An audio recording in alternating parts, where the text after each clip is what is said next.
तो कहानी की शुरुआत में हम लोहे की खदान का सीन देखते हैं जहाँ कुछ भेड़ें काम कर रही थी।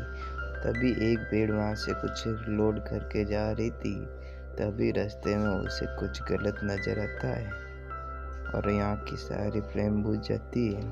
तो वो सांप देखने की कोशिश करता है तो उसके सामने एक आकृति खड़ी होती है जिससे डर के वो भाग जाता है। तभी वो अपना चेहरा दिखाता है और वो अपना नाम टाइलॉन बताता है और कहता है मैं लौट आया हूँ। अभी हम गांव का सीन देखते हैं जो बच्चों के साथ खेल रहे होते हैं और कहते हैं हमारा बेटा गया है लोगों की जानें बचाने और वो बहुत ही महान है।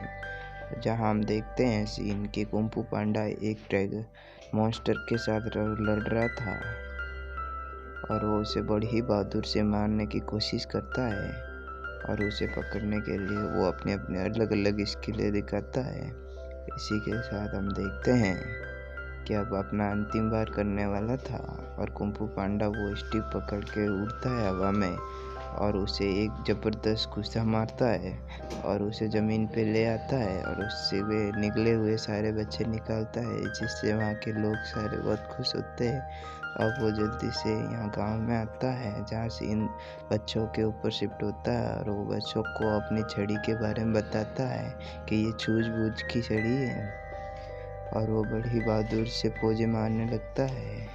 अब हम सीन देखते हैं जहाँ मास्टर उसे ले जाते हैं अपने और बताते हैं कि तुम्हें अब ड्रैगन योद्धा बनने की कोई ज़रूरत नहीं है, तुम्हें अब मास्टर की तरह सूझबूझ का रखवाला बनना पड़ेगा और यहाँ की रक्षा करनी होगी। अब तुम बड़े ही महान हो गए। पर उसे लगता है कि मैं इस पोज के लिए उत्तरी कर नहीं सुनूंगा और मैं इसी ड्रैगन योद्धा बन के ही खुश हूँ। लेकिन मास्टर कहते हैं कि तुम्हें अपना फैसला बदलना होगा और अंतरिक्ष से बात करनी होगी। तभी वो अंतरिक्ष से बात करने जाता है जहाँ पे एक शोर म्यूजियम में चोरी करना आई होती है। तभी ड्रैगन कुंफू पांडा को बहुत गुस्सा आता है और उसे हमला करने जाता है पर वो बहुत ही चालाक थी और उस पर हमला करने लगती है। वो देख कर चौंक जाता है। तभी उसका चेहरा हटता है और एक लोमड़ी होती है और उस पर लिक्विड गिराती है।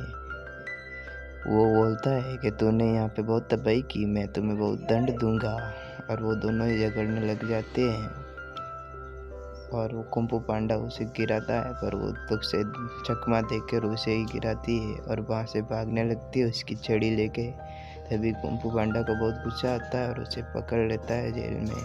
तभी हम सीन देखते हैं कि वहाँ के आयरन वर्कर्स आ गए थे और वहाँ पे बोला था कि टाइलॉन लौट आया और उसने हमारे लोहे की खदान पर कब्जा कर लिया है। तभी वो कुंफू पांडा वहाँ पे चेक करने जाता है और उसे कुछ निशान लगते हैं जहाँ शेर के निशान थे और बाद में किसी अलग जानवर के बन जाते हैं। इससे वो बहुत शौक जाता है और वो उसी लोमड़ी से मिलने आता है। अब हम सीन देखते हैं जहाँ वो लोमड़ी खुश हो जाती है और वो कुंफू पांडा को बताती है कि वो एक बहुत ही खतरनाक जादूगरनी है जो किसी का भी रूप ले सकती है। उसी ने उस शेर का रूप लिया होगा। अब हम एक सीन देखते हैं जो वो दोनों उस छिपकली की तलाश में चले गए होंगे और वह हम सीन देखते हैं कि वो छिपकली सबको डरा रही थी और वहाँ पे बहुत सारे राज्य पर कब्जे कर लिया था और उसने एक आदमी पर से पूरा हाथी बनकर ही हमला कर दिया था और उसे नीचे गिरा दिया था सीढ़ियों से। इससे बाकी सब बहुत डर जाते हैं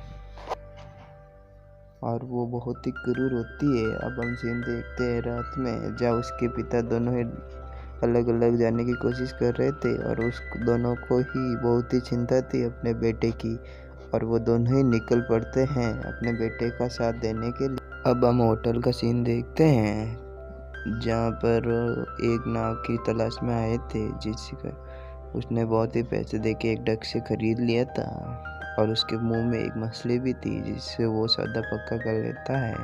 और वो हम लोमड़ी को देखते हैं जो दोनों ही खाने खा रहे थे और उसने बहुत ही सीटिंग से पैसे जीते थे।